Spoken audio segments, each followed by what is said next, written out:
யாருக்கு மாலைகள் ஆவதென்று பூங்கொடிகள் பூக்கள் பூப்பதில்லை. யாருக்கு யார் சொந்தமாவதென்று தேவதைகள் வந்து சொல்வதில்லை. விதி என்ற காட்டிலே இல்லை டேரெக்டாகவே விஷயத்துக்கு போயிடுவோன்னா இந்த மாதிரி என்னை சுத்து போட்டிங்க அப்படின்னாலே ஏதோ ஒரு இன்ஃபர்மேஷனை என்கிட்டேருந்து இந்த குடும்பம் தெரிஞ்சுக்க ஆசைப்படுதுன்னு அர்த்தம். அதனால ஸ்ட்ரைட்டாக விஷயத்துக்கு வந்தீங்கன்னா கரெக்டாக இருக்கும்னா தம்பி அப்படிலாம் இல்லை. இல்லை அப்படிதான் அப்பட்டமா தெரியும் பொழுது அப்படி இல்லை தம்பி நாங்கள் இப்படி பேச வந்தோம் அப்படின்லாம் சமாளிச்சு என்ன பண்ண போறீங்க சொல்லுங்க. நான் கண்டுபிடிச்சிட்டேன். ஸ்ட்ரைட்டாக மேட்ருக்கே போகலாம். அதான் கண்டுபிடிச்சிட்டான்ல, அப்புறம் ஏமா இந்த முகத்தை சோகமா வச்சிருக்கேன்? இல்லை அதான் கண்டுபிடிச்சிட்டானே, எத்தனை தடவை சொன்னாலும் நம்ப மாட்டான் போலயே. எனக்கு கண்ணில் ஒரு தெளிவு தெரியுது கண்டுபிடிச்ச மாதிரி. பிடிச்சாச்சு கண்டுபிடிச்சாச்சு. ஏத்த உனக்கு இப்பெல்லாம் சேட்டை அதிகமாயிடுச்சுன்னா டேய், நானே இந்த ஆப்ரேஷன் பண்ணதே அப்படி இப்படின்னு சொல்லிட்டு கொஞ்ச நாள் அமைதியாக தான்டா இருந்தேன். நான் அமைதியாக இருந்தாலும் நீங்க தான் அமைதியாக இருக்கிறதுக்கான சுச்சுவேஷன் உருவாக்கி தர மாட்டீங்களே. ஏன் அப்படியே? இல்லடா, ஃபர்ஸ்ட் இந்த ரோஹித் பைய விஷயத்தை தெரிஞ்சுக்கிறதுல சுவாரஸ்யமா இருந்தோம். சரி அதை தெரிஞ்சுக்கிட்டீங்களா? செலிப்ரேஷனுக்கு கூட ஒரு பாயாசம் வச்சு கொடுத்தீங்களே. Yes of course. சரி, ரோஹித்துக்கு பொண்டாட்டி யாருன்னு கண்டுபிடிச்சாச்சு. அதுக்கப்புறம் நம்ம சஞ்சய்க்கு ஒரு வழி பார்க்கணும் தான் நாங்க நினைச்சோம். ஆனா வழியை கடவுள் நாங்க தேடுறதுக்கு முன்னாடி எங்க கண்ணு முன்னாடி கொண்டு வந்து காமிச்சிட்டாரு. உன் வாழ்க்கைக்கான வெளிச்சமும் என்னன்னு சொல்லி நாங்க பார்த்துட்டோம். இங்க பாரு பாட்டி, என்ன பேச வந்தியோ அதை மட்டும் பேசு. தேவையில்லாம என் வாழ்க்கையில வெளிச்சம் வந்துச்சு இருட்டு வந்துச்சுன்ற கதெல்லாம் இப்போ உருட்ட வேணாம்னா. ஏண்டா இன்னமா இந்த கருப்பு சொக்காவை போட்டுட்டு சுத்துற? உலகம் ஒண்ணு நம்பிட்டு இருக்கேன். உலகம் நம்புது நம்பல அப்படின்றதுக்காகலாம் நான் இந்த சட்டையை போட்டுக்கிட்டு தெரியல. புரியுதா பாட்டி? எனக்கு பிளாக் கலர் பிடிக்கும், அதனால நான் போட்டிருக்கேன். புரியுதா? கருப்பா இருக்கிற பசங்களை தான் வெள்ளையா இருக்கிற பொண்ணுங்களுக்கு பிடிச்சிருக்கு, அப்படிதானடா? இங்க பாரு வேணாம். அடே நீ வேணான்னு தாண்டா சொல்லிட்டு இருந்த, ஆனா லவ்ல விழுந்துட்டியாமே. யார் சொன்னது? அதெல்லாம் இன்ஃபர்மேஷன் வந்துச்சுன்னு கன்ஃபர்மேஷனும் பண்ணியாச்சு. இங்க பாரு பாட்டி வேணாம். உன் பேரனோட வரவேற்பு நிக்கிறதுக்கு நீயே காரணமா அமைச்சிடாத. இங்க காதல் உள்ள கன்றாவியும் இல்ல. புரியுதா? உனக்கு ரொம்ப பெரிய மனசுன்னு எங்களுக்கு தெரிய சஞ்சய், அதனாலதான் நீ அமைதியா இருக்க. காதல் உன் மனசுல அலை பாய்ந்து கொண்டு வந்தாலும் அதை நீ அணை போட்டு தடுத்து வைத்துக் கொண்டிருக்கிறாய். நீ பாரு பாட்டி, என்ன கேட்க வந்தியோ அதை மட்டும் கேட்டீங்கன்னா இப்ப நல்லா இருக்கும். நானும் பதில் சொல்லுவேன். இல்ல இந்த மாதிரி என் லைஃபை பத்தி தான் திரும்ப திரும்ப கிண்டி பேசிட்டு இருப்ப அப்படின்னா நான் இங்க உட்காந்து பதில் சொல்ல மாட்டேன். நான் கிளம்புறேன். டைம் ஆயிடுச்சு, ஆஃபீஸ் கிளம்பணும். ஏமா அவனை டென்ஷன் பண்றேன்? நம்ம தான் அவன் லைஃப் என்னன்னு கன்ஃபார்ம் பண்ணிட்டோமே, இதுக்கப்புறம் அவன் கன்ஃபார்ம் பண்ணணுமா என்ன? அதுவும் கரெக்ட் தானே? இங்க பாருத்தா கம்முனுடா, அதெல்லாம் எங்களுக்கு தெரியும். சும்மா நடிச்சிருவான். அது யான் டைலாக். யாருக்கு எப்ப சூட் ஆகுதோ அப்ப பேசிக்க வேண்டியதான். இதுல இவன் டைலாக் அவன் டைலாக்னு சொல்லிட்டு. சரி இப்ப நான் மேட்ருக்கு வரேன். என்ன ரோஹித் பொண்டாட்டி யாருன்னு கண்டுபிடிச்சாச்சு, உனக்கு ஆள் யாருன்னு கண்டுபிடிச்சாச்சு. இங்க பாருத்தா அட இருடா, இப்போ இலக்கியா கல்யாணமே பண்ணிக்க மாட்டான்னு நினைச்சோம், இப்போ அவளுக்கு கல்யாணம் வேற ஆயிடுச்சு. அதுவே ஆச்சரியமான விஷயம் தான். அதை பத்தி பேசலாம். அப்படி இருக்கிற பட்சத்துல இந்த கார்த்தி மட்டும் சின்ன பிள்ளைத்தனமா சுத்தி வரானே, வெகுளியா சுத்தி வரானே. பிள்ளைக்கு விவரமே தெரியல, எல்லாருக்கும் ஒரு வாழ்க்கை அமைஞ்சிருச்சு. என்னதான் சின்ன பிள்ளை அப்படின்னு நம்ம நினைச்சாலும் அவன் லைஃபை பத்தி நம்ம யோசிக்கணும்ல அப்படின்னு சொல்லிட்டு உங்க பேரும் 3 பேர் லைஃப் முடிஞ்சதுக்கு அப்புறம் நாங்க கார்த்தியை பத்தி தீவிர திங்கிங்ல இருந்தோம்டா. இது அவன் வெகுளி, அவன் சின்ன பிள்ளை அப்படின்னு நீங்களா நினைச்சிட்டு இருந்தீங்க? ஆமாண்டா, அவன் சின்ன பிள்ளைதான், வெகுலினா. என்னதான் பிசினஸ்ல விவரமா இருந்தாலும் எல்லார் வாழ்க்கையை நல்லபடியா அமைச்சு கொடுக்கணும்னு அவன் நினைச்சாலும் அவன் வாழ்க்கையை பத்தி அவன் யோசிக்க மாட்டான்டா. அப்படிப்பட்ட தியாகி அவன். ஓ அப்படி. சரி சரி. ஆனா அப்படிப்பட்ட நம்ம கார்த்திய ஒரு புள்ள ஏதோ துரத்தி வந்து லவ் பண்ணுதாமேடா. கல்யாணம் பண்ணா அவனை தான் கல்யாணம் பண்ணிப்பன்னு சொல்லிட்டு. எது? ஒரு புள்ள கார்த்தியை துரத்தி வந்து லவ் பண்ணுதா? என்ன இன்ஃபர்மேஷன் ஏன் வாயால வாங்கலாம்னு நினைக்கிறீங்களா? டேய் தம்பி, இன்ஃபர்மேஷனை உன் வாயால வாங்க விரும்பலடா, பட் கன்ஃபர்மேஷன் நீ பண்ணலாம்ல. நீங்களா ஏன் நாங்களாம் புள்ளியார் சொல்லி போட்டாலே நாங்க கல்யாணம் பண்ணி வைக்கிறோம்னு வந்து நிக்கிறீங்க? கொஞ்சமாச்சும் எதிர்ப்பு தெரிவிக்க மாட்டீங்களா? நாங்க ஏன்டா தெரிவிக்கிறோம் எதிர்ப்புலாம்? நீங்க செலக்ட் பண்ற எல்லா புள்ளையும் நல்லா அழகா லட்சணமா இருக்கிற பட்சத்துல இந்த மாதிரி புள்ளைய நாங்க எங்கடா போய் தேடுறது உங்களை பிரிச்சு விட்டுட்டு? லாஜிக் கரெக்ட் தான். லாஜிக் கரெக்டா இருக்குல்ல? இப்ப சொல்லு, யாருடா நம்ம கார்த்தியை துரத்தி லவ் பண்றது?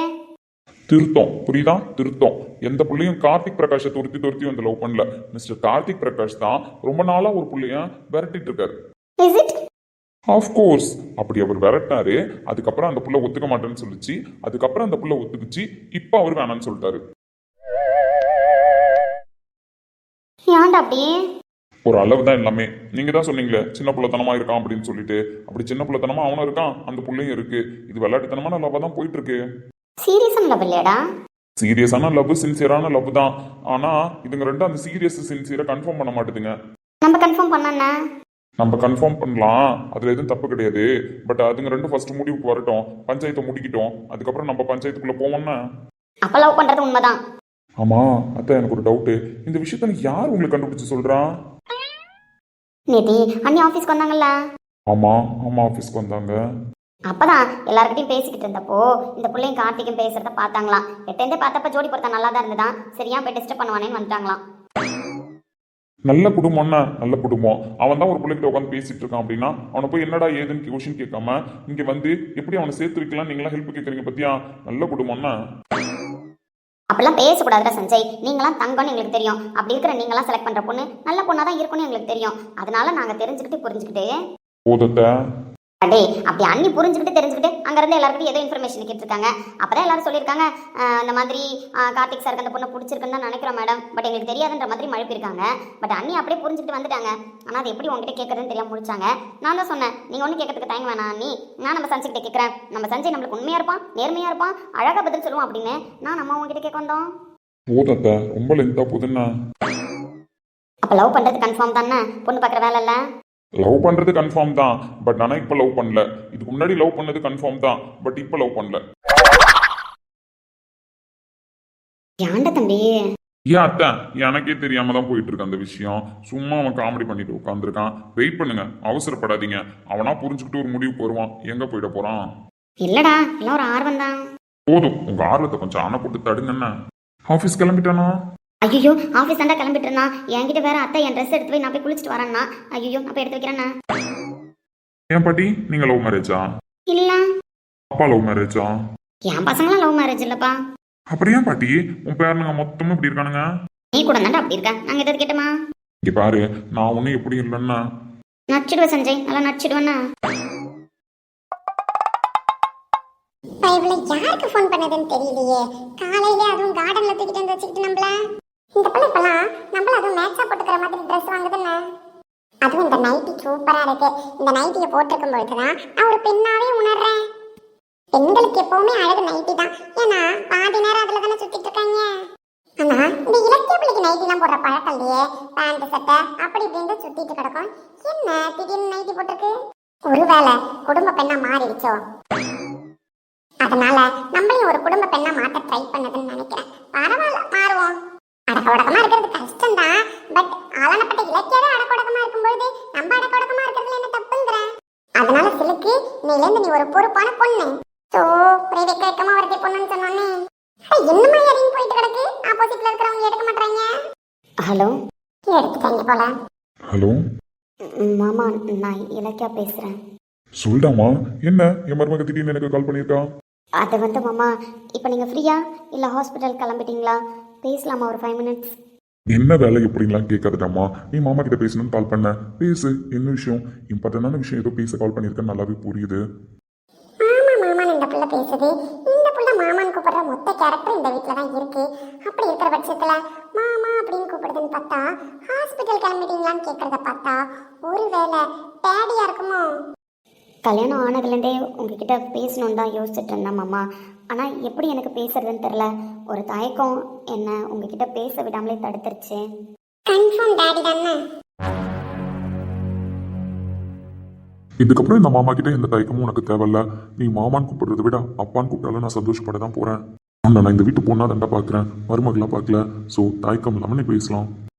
அது கல்யாணம் ஆனதுக்கப்புறம் எனக்கு கொஞ்சம் ஸ்பேஸ் வேணும். நான் உங்கள் வீட்டுக்கு வந்து இருந்துக்க மாட்டேன். ஸோ எனக்கு கம்ஃபர்டபுளாக கொஞ்ச நாள் பழகணும் அப்படின்றதுக்காக எனக்கு நிறையாவே ஸ்பேஸ் கொடுத்துட்டீங்க. ஆமாண்டாமா, திடீர்னு கல்யாணம் ஆச்சு. அதுவும் இல்லாமல் உனக்கு விருப்பம் இல்லாமல் கல்யாணம் வேற. 2 பேரும் மனநிலைமை வேற மாதிரி இருந்துச்சு. இங்கே நான் மட்டும்தான் இருக்கேன், பேசுறதுக்கும் ஆள் கிடையாது. உங்கள் 2 பேரோட மனநிலைமை கொஞ்சமாச்சும் மாறணும். 2 பேரும் ஒரு அண்டர்ஸ்டாண்டிங் வரணும் அப்படின்னா உங்களை சுற்றி ஆள் இருக்கணும். அப்படி இருக்கிற பட்சத்தில் நீங்கள் 2 பேரும் உங்கள் வீட்டில் இருந்துக்கிறது தானே கரெக்டாக இருக்கும். கரெக்டு தான் மாமா, நீங்கள் யோசிச்சது எல்லாமே. எங்கள் வீட்டில் நான் இருந்துட்டேன், போதும். இப்போ நான் அதை பற்றி தான் பேச வந்திருக்கேன். ரிசப்ஷன் எப்படியும் இன்னொரு 3 daysல. ஆமாண்டா, என் சைட்லேருந்து என்னால் முடிஞ்ச ஏற்பாடு பண்ணிட்டு இருக்கேன். ஸோ ரோஹித் எல்லாமே நான் பார்த்துக்கிறேன்னு சொல்லிட்டாப்ல. இருந்தாலும் நானும் ஏதாவது முயற்சி எடுக்கணும்ல. ஸோ அப்படி என்னால் முடிஞ்ச அளவுக்கு பண்ணிட்டு இருக்கேன்டா. ஐயோ மாமா, அப்படிலாம் இல்லை மாமா. நீங்கள் எதுவுமே பண்ண வேணாம். எல்லாமே ரோஹித் மாமா பார்த்துப்பாங்க. கௌதம் இங்கே தானே இருக்கான், ஸோ அவன் பார்த்துப்பான். ஒன்றும் ப்ராப்ளம் கிடையாது. சொல்லடாம்மா, அப்புறம் வேற எதை பத்தி பேசணும்? அது வந்து மாமா, நான் இவ்வளோ நாள் இங்கே இருந்துட்டேன். எனக்கு ஓகே தான். இப்போ என் மைண்ட் செட் எல்லாமே சேஞ்ச் ஆகிடுச்சு. அப்படி இருக்கிற பட்சத்தில் எனக்கு ரிசப்ஷன் முடிஞ்ச உடனே நம்ம வீட்டுக்கு வரணும் தான் மாமா ஆசை. என்ன மாமா எதுவுமே சொல்ல மாட்டீங்க? நம்ம வீட்டுக்கு என்ன கூப்பிட்டு போக உங்களுக்கு விருப்பம் இல்லையா? இங்க பாருடாமா, நீ கௌதமை ஏத்துக்கலையா நான் கேட்க வரல. நீங்க 2 பேரும் கொஞ்ச நாள் போனா சரியா கிடுவீங்க அப்படின்ற நம்பிக்கைலாம் இந்த மாமாவுக்கு நிறையவே இருக்கு. இருந்தாலும் நீ இந்த வீட்டுல வந்து எப்படி இருந்துப்ப, அங்க எல்லாரும் கூட இருந்துட்டியே அப்படின்னு நான் யோசிச்சுட்டு இருந்தேன். எப்படா கூட்டிட்டு வர்றது, எப்படா இந்த பேச்சு எடுக்கிறது அப்படின்னு இந்த மாமாவுக்கு ஒரு தயக்கம் இருந்துச்சு. ஏன்னா கௌதம் நீயும் என் கூட இருக்கணும்னு நான் ஆசைப்படுறேன்டா. அப்புறம் என்ன மாமா? எல்லாமே கரெக்டு தான்டா, மாமாவே யோசிச்சுட்டு இருந்த விஷயம் தான். பட் அதையும் தாண்டி நீ ஒரு வார்த்தை சொன்ன பத்தியா, நம்ம வீட்டுக்கு எப்போ மாமா கூப்பிட்டுட்டு போவீங்க அப்படின்னு சொல்லிட்டு, அந்த ஒரு வார்த்தையே எனக்கு போதும். நீ கௌதம மாத்திடுவ, அவன் கூட சேர்ந்து வாழ்வ அப்படின்றது எனக்கு இப்போ நம்பிக்கை வந்துருச்சு. கண்டிப்பா ரிசப்ஷன் முடிஞ்சுட்டு மறுநாள் நீங்க 2 பேரும் இங்க வருவீங்க, நான் கூப்பிட்டு வரேன். இப்போ என் மருமகளுக்கு சந்தோஷமா? தேங்க்ஸ் மாமா. இதுக்கு எதுக்குடா தேங்க்ஸ்லாம்? அப்புறம் இல்லைக்கா, ரிசப்ஷன் முடிஞ்சதுக்கு அப்புறம் தெரியும் மாமா, ஃபாரின் போகிறேன்னு சொல்லியிருக்கான். அவன் கோவத்துல போறானா என்ன அப்படின்றதுலாம் எனக்கு தெரியாது. ஆனா உண்மையாவே ட்ரீட்மெண்ட்டுக்காக தான் போறான். சொல்ல போனா அன்னைக்கு உங்க அம்மாவுக்கு ஆப்ரேட் பண்றதுக்கு முன்னாடியே கிளம்புனா இல்லையா, ஸோ அந்த அப்பாயின்மெண்ட்டுக்காக தான் போறான். இவ்வளோ நாள் நான் கோவத்தில் தானே மாமா இருந்தேன். இவ்வளோ நாளுங்கிறத தவிர்த்து இத்தனை வருஷமா அப்போல்லாம் என் கோவத்தை பொறுத்துக்கிட்டு அவன் கம்மன் தானே இருந்தான், என்னை புரிஞ்சுக்க தானே ட்ரை பண்ணான். ஸோ அப்படி இருக்கிற பட்சத்தில் இப்போ அவன் படுற கோவம்லாம் 1% கூட இல்லை மாமா. நான் பார்த்துக்கிறேன். ரொம்ப தேங்க்ஸ்டாம்மா, இந்த அளவுக்கு அவனை அண்டர்ஸ்டாண்ட் பண்ணிப்பேன்னு நான் நினச்சி கூட பார்க்கல. எப்போவுமே நல்ல விஷயம் லேட்டாக தான் புரியும் மாமா, என்ன மாதிரி ஆளுங்களுக்கு. அப்படி பெரிய வார்த்தைலாம் சொல்லாதடா. அப்புறம் மாமா, இன்னொரு ஹெல்ப்பு. சொல்லுடா. இப்போதைக்கு நான் ஒரு ஹெல்ப்புன்னு சொல்லியிருக்கேன். அந்த ஹெல்ப்பை மறுக்க மாட்டேன்னு மட்டும் எனக்கு ப்ராமிஸ் பண்ணுங்கள். என்ன ஹெல்ப் வேணுங்கிறத நான் உங்களுக்கு நேரில் பார்த்து சொல்கிறேன் மாமா. உங்களால் பண்ண முடியும், அதனால மட்டும்தான் நான் அந்த விஷயத்தை கேட்க போகிறேன். நீ என்ன ஹெல்ப் கேட்பேன்னு என்னால் யோசிக்க முடியுது. சரி ஓகே, நான் மறுக்க மாட்டேன். சரி ஓகே மாமா, உடம்ப பார்த்துக்கோங்க. கூடிய சீக்கிரம் உங்கள் வீட்டு மருமகளா உங்கள் மகளா உங்களை வந்து பார்த்துக்கிறதுக்கு நான் ரெடியாக இருக்கேன். Always welcome Mrs Ilakkiya Rajeshkumar. Thanks மாமா.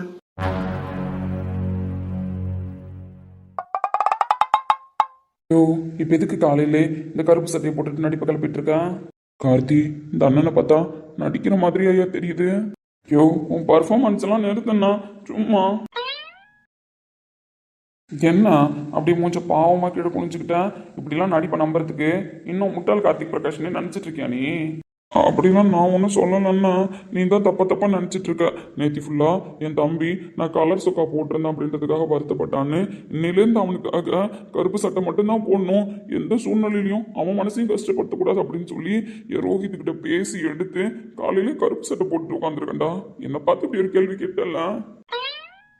நச்சிடுவேண்ணா, நல்லா நச்சிடுவேன். இந்த மாதிரி மூஞ்ச பாவமா உன் ஃப்ரெண்டுக்கிட்ட வையே, உன் ஃப்ரெண்டு திரும்பி உங்ககிட்ட வைப்பாப்ல. நீங்க 2 பேர் மட்டும் இந்த பர்ஃபார்மன்ஸை நடத்துங்க, தேவையில்லாம என்கிட்ட வந்துலாம் இந்த பர்ஃபார்மன்ஸை போட்டதுன்னா. அப்படிலாம் சொல்லக்கூடாதுடா. நான் அப்படிதான் சொல்லுவேன். உன் நடிப்பை கூடிய சீக்கிரம் வெளிச்சத்துக்கு கொண்டு வரேன்னா. நான் நடிக்கவே இல்லைன்னா. ரொம்ப சாமி, ஆஸ்கார் அவார்டு உனக்கு தான் கொடுக்க சொல்லணும்னா. சரிப்பா. சரி சரி, நேற்று என்ன சொன்ன? என் ரோஹித் தான் எனக்கு முக்கியம், என் ரோஹித் எடுத்து வச்ச ட்ரெஸ்ஸை தான் நான் போட்டேன், என் ரோஹித்துக்கு தெரியும் நான் எப்படி இருக்கணும்னு சொல்லிட்டு, அதனால எனக்கு கார்த்திக் பிரகாஷா இல்லை ரோஹித் பிரகாஷான்னு கேட்கும்பொழுது ரோஹித் பிரகாஷ் தான் நான் முக்கியம்னு சொல்லுவேன். அதுக்கப்புறம் தான் என் தம்பி பேச்சலாம் நான் கேட்பேன்னு அப்படி இப்படின்னு ரொம்ப வாய் பேசிட்டேன்னா. அதுவும் உண்மைதான். இல்லை அது மட்டுமே உண்மையா இருக்கட்டும்னா. டேய், நீயும் எனக்கு முக்கியம் தான்டா. இல்லை தெரிஞ்சது என்கிட்ட நீ ஃபேக்காக நடிக்கிறப்ப தெரிஞ்சதுன்னா. நடிக்கல சாமி, நம்புங்க. யோ, சும்மா வாய முடியல, அப்புறம் அண்ணன் கூட பார்க்க மாட்டேன்னா. என்ன சொன்னா? நான் பாயிண்ட்டுக்கு வரேன்னா என்ன வேற மார்க் அடிச்சிருவோம் போல. உன் ஃப்ரெண்டு தான் முக்கியம்னு சொன்னால. நேற்று ஒரு காஸ்டியூம் கொடுத்தாப்புல, போட்டீங்க. ஸோ இன்னைக்கு ஒரு காஸ்டியூம் எடுத்து வச்சிருக்காப்புல, உங்களை கூப்பிட்றாப்புல, போய் ட்ரெஸ்ஸை போட்டு வரீங்களா? டேய், நான் கிளம்பிட்டேன்டா, இதான் என் காஸ்டியூமு. அதை நீங்க சொல்லக்கூடாது, அவர் சொல்லணும். ஏன்னா அவர் சொல்றதை தானே நீங்க செய்வீங்க. அப்படி இருக்கிற பட்சத்துல உங்களுக்கு காஸ்டியூம் ரெடி பண்ணிட்டாப்ல, போய் போட்டு வரீங்களா? காஸ்டியூமா? என்ன காஸ்டியூம்டா? போங்களா, தெரிஞ்சுக்கலாம். Is it? போங்க. நீங்க? இல்ல நான் வெயிட் பண்றேன், உங்களை பார்த்துட்டு தான் கிளம்புவோன்னா. என்ன காஸ்டியூம்டா? Out of syllabus question.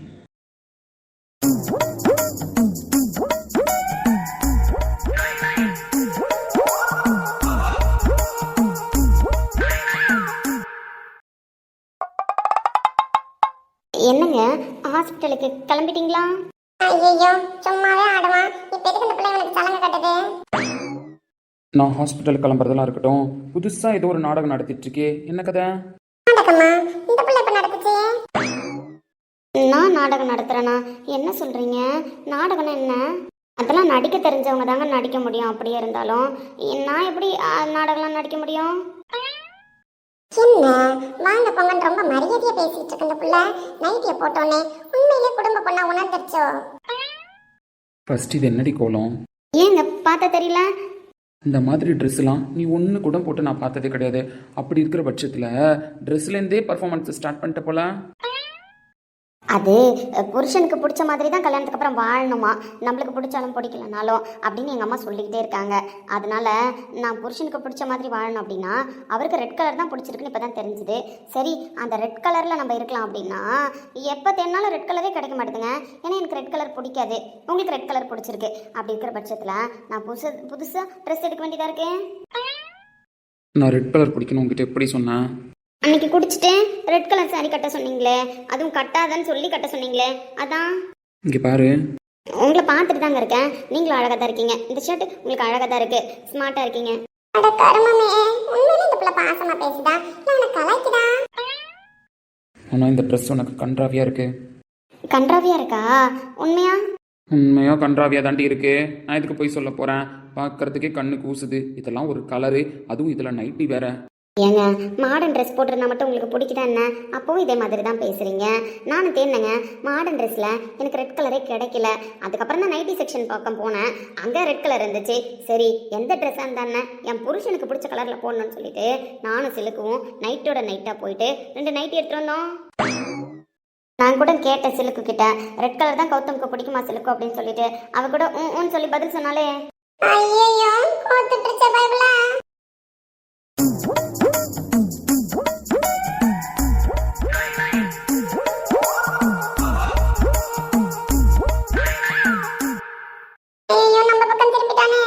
ஆனால் சிலுக்கு, இப்போல்லாம் நீ கூட துரோகம் பண்ணுறன்னா நீயும் ஒரு பொண்ணுன்னு ப்ரூஃப் பண்ணிட்டல்ல, அவ கூட சேர்ந்துக்கிட்டு. ஆனால் நான் உன்னை இப்படிலாம் நினச்சே பார்க்கல சிலுக்கு. எனக்கு துரோகம் பண்ணிட்டு அவளுக்கு ஃபேவராக நடந்து பண்ணு. அடே அடே, நான் பேசுறது அவளுக்கும் புரியல, நான் பேசுறது உனக்கும் புரியல. நானே ஒரு மைண்ட் வாய்ஸ்ல பேசிட்டு தெரியறேன். இதுல எங்கடா நான் உங்களுக்கு பஞ்சாயத்து பண்றேன் சொல்லுங்க பாப்போம். இல்லை, நம்பக்கூடாதுண்ணே, இந்த பொண்ணுங்களே நம்பக்கூடாது. என்கிட்ட இருக்கிற எல்லாரையும் கொஞ்சம் கொஞ்சமாக பிரிக்கிறல்லடி. இப்போ யாரை உங்ககிட்ட இருந்து நான் பிரித்தேன்? சிலுக்கு என் அன்பில் கட்டுப்பட்டு, என் மனசுக்கு கட்டுப்பட்டு எனக்குள்ளே இருக்கா. இப்போ என்னடான்னா எங்கள் அப்பாவுக்கு கால் பண்ணி பேசியிருந்திருக்க. அவர் என்னடான்னா ரிசப்ஷன் முடிஞ்ச கையோட, தம்பி நம்ம வீட்டுக்கு நீங்கள் 2 பேர் வந்துருங்க, அதை பற்றி பேசுறதுக்கு வரேங்கிறாரு. அப்படியா? மாமா நம்ம 2 பேரையும் கூப்பிட்டு போறேன்னு சொல்றாங்களா? ஏன் திடீர்னு? ஐயோ ஐயோ ஐயோ ஐயோ, எப்படி நடிக்குது பாரு அந்த புள்ள. இதான ஃபோன் போட்டு அப்பாவை கூப்பிட்டு போக சொல்லுச்சு. அவர் ஃபோன் போட்டு நோகாம பேசிருக்காருன்னா இந்த புள்ள சொல்லுச்சுன்னு சொல்லாமா? இங்கே பாருடி, உன் ஃப்ராடு வேலையெல்லாம் என்கிட்ட நடத்தாதன்னா. நீ கால் பண்ணி தான் எங்கள் அப்பாட்ட சொல்லியிருந்திருக்க. அதனால தான் அவர் திடீர்னு கால் பண்ணி இந்த மாதிரி நம்ம வீட்டுக்கு நீங்கள் வந்துருங்கப்பா, எனக்கு அதான் கரெக்டாக இருக்கும்னு தோணுது அப்படின்னு பேசுகிறாரு. அப்படின்னா இது யாரோ சொல்லி கொடுத்த மாதிரி தெரியல. ஏங்க இது என்னங்க லாஜிக்கு சொல்லுங்க? திடீர்னு கல்யாணம் ஆச்சு, நம்மளை கூப்பிட்டுட்டு போக முடியல. அதுவும் எங்கள் அம்மாவுக்கு வேறு உடம்பு சரியில்லாமல் இருந்துச்சு. அதனால இங்கே போங்க அப்படின்னு சொல்லி அனுப்பி வச்சாங்க. இப்போ தான் எங்கள் அம்மாவும் ரெக்கவர் ஆக்கிட்டாங்க. அப்படி இருக்கிற பட்சத்தில் முறைப்படி ரிசப்ஷன் முடிஞ்சோடனே அங்கே போகிறது தானே கரெக்டாக இருக்கும். தட் மீன் புகுந்த வீடு.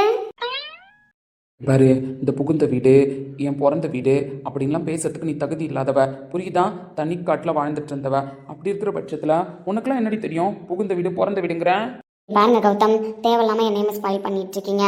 நான் வந்து ஒரு பொண்ணு, அதுவும் கல்யாணம்னா ஒரு பொண்ணு. அப்படி இருக்கிற பட்சத்தில் எனக்கு புகுந்த வீடு பிறந்த வீடை பற்றிலாம் தெரியும். தேவையில்லாமல் தப்பாக பேசாதீங்க. என்ன இன்னைக்கு ஏதோ கலவரம் நடக்க போகுதுன்னு மட்டும் தெரியுது. இவன் என் மேலேயும் டார்கெட் பண்ணிட்டான். ஒருவேளை கோவப்பட்டானா அடி நம்ம மேலே விடுமோ? இங்கே பாரு, என் கோவத்தை இன்னும் அதிகப்படுத்த ட்ரை பண்ணாத. நான் ஆல்ரெடி உங்ககிட்ட சொல்லிட்டேன், ரிசப்ஷன் முடிஞ்சோடனே நான் ஃபாரின் போகிறேன்னு சொல்லிட்டு. அப்படி இருக்கிற பட்சத்தில் ரிசப்ஷன் முடிஞ்சதுக்கப்புறம் நீ இங்கே தானே இருக்கணும். எதுக்கு எங்கள் வீட்டுக்கு போகணும்னு எங்கள் அப்பாவுக்கு ஐடியா கொடுத்துருக்கேன். கொடுமையே, அப்ப இவன் தான் ஐடியா கொடுத்தானா? இப்ப வந்து இந்த புள்ள ஐடியா கொடுத்துச்சுன்னு பேசிட்டு இருக்கான். இவன் கம்மன் கிளம்பி போயிருந்தாலும் இந்த புள்ள இங்க இருந்திருக்கும். 2 பேரும் ஜோடியா வந்தாதான் முத வீட்டுக்கு வரணும்னு சொல்லிட்டு அவரே கூப்பிட்டு போகாம இருந்திருப்பாரு. இந்த புள்ள வாலண்டரா வரேன்னு சொல்லியிருந்தாலும் அதை விட்டுட்டு இந்த நாய் முன்கூட்டியே இந்த புள்ளைய போய் மிரட்டுறேன் உருட்டுறேன்னு சொல்லி நான் ஃபாரின் போற ரிசப்ஷனுக்கு அப்புறம் சொன்னதுனால தானே இப்ப இந்த புள்ள முன்கூட்டியே பிளான போட்டு எக்ஸிக்யூட் பண்ணிடுச்சு. சொல்லிட்டேனே. அப்படி இருக்கிற பட்சத்துல நான் உங்களை தடுக்க மாட்டேங்க. இங்க பாருடி, நீ என்னை தடுக்க மாட்ட. உன்னோட பர்மிஷன் வேணும் வேணாம் அப்படின்லாம் நான் சொல்லவே இல்லை, புரியுதா? நான் எங்க வேணாலும் போவேன், எங்க வேணாலும் வருவேன், புரியுதோ? திரும்ப திரும்ப என்னை கோவப்படுத்தாத. என் வீட்டுக்கு நீ எதுக்கு வரணும்? அது உங்க வீடு இல்லைங்க, நம்ம வீடு.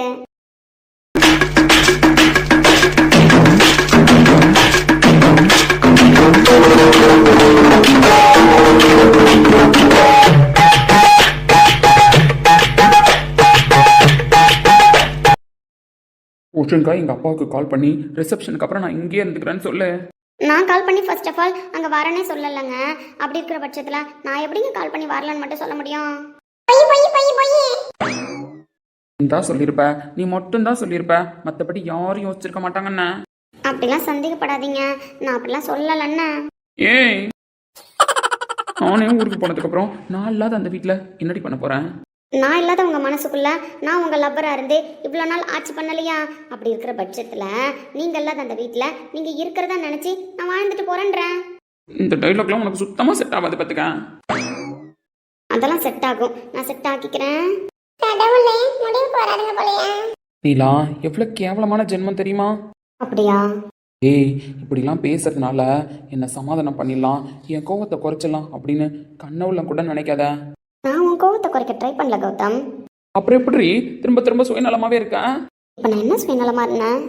நான் ஃபாரினுக்கு போறேன்னு சொன்னேன், அதை உன்கிட்ட தான் சொன்னேன். அப்படி இருக்கிற பட்சத்தில் இப்போ எதுக்குடி புதுசாக இந்த பிளான் போட்டிருக்கேன்? அதுவும் எங்கள் அப்பாவையே எக்ஸிக்யூட் பண்ண வச்சிருக்கேன்.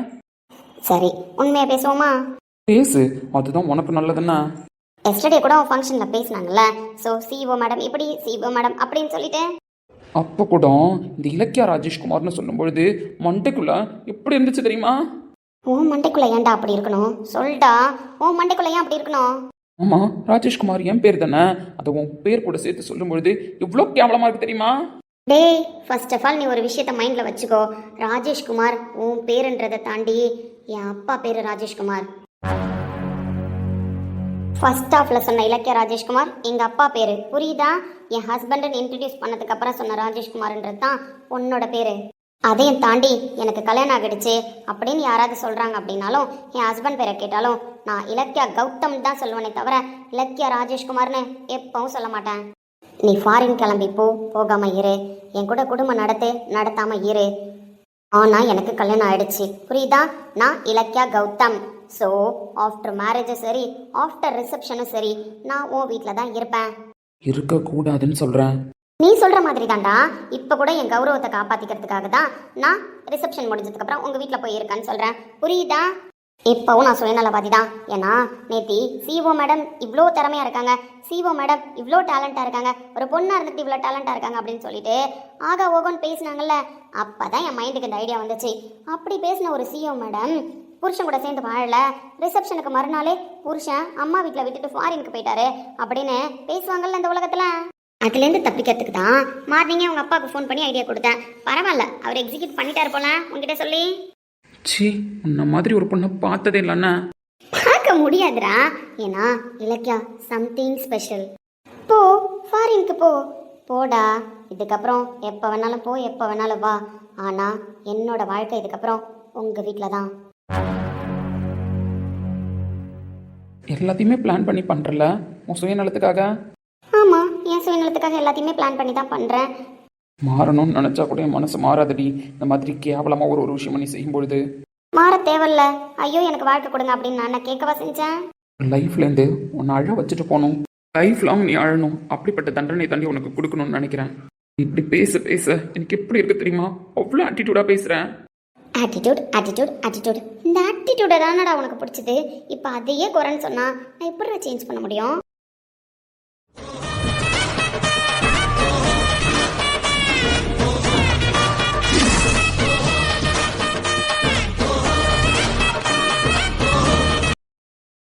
சரி சிலகு, நம்ம போவோமா? ஏமா என் ஓனரை டென்ஷன் பண்ற? நீ பேசுறத பார்த்தா நீ நல்லவளா கெட்டவளான்னு எனக்கே டவுட் வருதுண்ணா. மனிதன் பாதி மிருகம் பாதி கலந்து செய்த கலவை நான். ஐயோ, நம்ம மைண்ட் வைஸ் கேட்டுச்சோ? ரோஹித்து, புது மாப்பிள்ளக்கெல்லாம் வந்துருச்சுடா. அப்படியே தெரியுது? அப்படிதான்டா தெரியுது. ரொம்ப கியூட்டா இருக்கானே ரோஹித்து. போடா, எனக்கு ஒரு வெக்கமா வருதுண்ணா. வெட்கப்படுறானே. உண்மையிலே எல்லாரும் சொல்லி கேள்விப்பட்டிருக்கேன்டா, இந்த கல்யாண கலை அப்படின்னு சொல்லிட்டு. பட் அது யாருக்கிட்டையும் நான் பார்த்தது கிடையாது, நோட் பண்ணது கிடையாது. இப்போ என் ரோஹித் கிட்ட நான் ஃபுல்ஃபில்லாக பார்க்குறேன் மச்சான். உண்மையிலே புது மாப்பிள்ளை கலை அப்படி தாண்டவம் ஆடுதுண்ணே. தேங்க்யூ. சரி, ஏதோ ட்ரெஸ் சேஞ்ச் பண்ணணும்னு கூப்பிட்டியாமே, நான் கிளம்பிட்டேன்டா. அப்படியே போகலாம். நான் எப்பவுமே கேஷுவலாக தானே வருவேன். நீ எப்போவுமே கேஷுவலாக தான் வருவ. பட் நான் தான் எஸ்டர்டேவே சொல்லியிருந்தேன்ல இன்னைக்கு ஒரு இடத்துக்கு போகிறோன்னு. ஆமாம்ல, ஏதோ சொல்லியிருந்த எங்கேயோ வெளியில் போகணுன்னு. ஆமாம், வெளியில் போகிறோம் நம்ம 2 பேரும். ஸோ அதான் சாரி டிப் டப்பாக கிளம்பியிருக்கீங்களா? அப்படி கூட வச்சுக்கலாம். சரி, நீ போய் நான் உள்ள உனக்கு ஒரு ட்ரெஸ் எடுத்து வச்சுருக்கேன், அந்த ட்ரெஸ்ஸை போட்டு வா. ஏய், மீட்டிங் அப்படியே கிளைண்ட்டை பார்க்க போகிறோம் அப்படின்னாலும் நீ எனக்குலாம் எதுவும் ட்ரெஸ் கோடு சொன்னது இல்லையடா. என்ன திடீர்னு ட்ரெஸ் கோட்லாம் சொல்கிறேன்? தோணுச்சு சொல்கிறேன். ஏன் ரோஹித் சொன்ன கேட்க மாட்டியா? ஏப்பா மச்சான், பட் என்கிட்ட மட்டும்தான் நீ அந்த விஷயத்தை இப்போ சஸ்பென்ஸாக வச்சுருக்க. கார்த்தி பேசுனதை பார்த்தா கார்த்திக்கு தெரியும்னு நினைக்கிறேன், அப்படி தானே? ஆமாம், கார்த்திக்கு தெரியும். ஏன்னா என் கூட சேர்ந்து அந்த விஷயத்தை எக்ஸிக்யூட் பண்ணதான் வந்தானே. எக்ஸிக்யூட் பண்ணனா? எனக்கு தெரியாமல் நீ அவனை என்னத்தை எக்ஸிக்யூட் பண்ணீங்க? இங்கே பாரு சஞ்சய், நீ எனக்கு யாரு? நீங்களே சொல்லுங்க, அதான் நல்லா இருக்கும்னு. You are my best friend. அப்புறம் என்ன கேள்வி? நான் உனக்கு யாரு? You are my every thing மச்சான். அதுக்கப்புறம் தான் நீ என் ஃப்ரெண்டு. ஸோ அப்படி இருக்கிற பட்சத்தில் என் பேச்சை மீற மாட்டேன்னு சொல்லியிருக்கேன். நான் சொல்கிறதுக்கு மறுத்து பேச மாட்டேன்னு சொல்லியிருக்கேன். நான் எங்கே கூப்பிட்டாலும் வருவேன்னு நேற்று சொல்லியிருக்கேன். நீ இப்போ எதுக்கு இவ்வளோ கேள்வி? இருந்தாலும்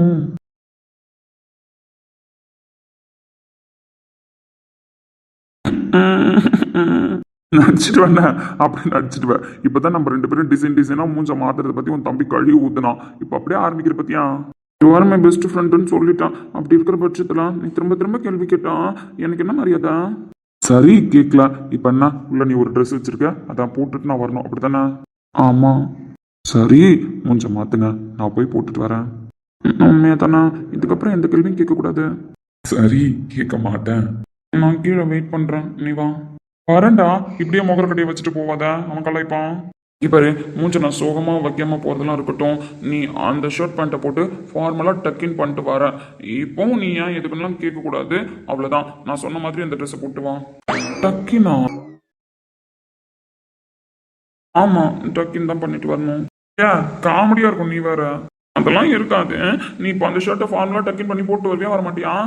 ஏன் ரோஹித் சாமி, ஏன் இப்படி பண்ணிட்டு இருக்கான்? என்ன ஆச்சுன்னு தெரியல இவனுக்கு வேற. சரி, நான் போட்டு வரேன். இவர் மை பெஸ்ட் ஃப்ரெண்டுன்னா வச்சுப்பேன் அப்படி பண்ணிட்டு.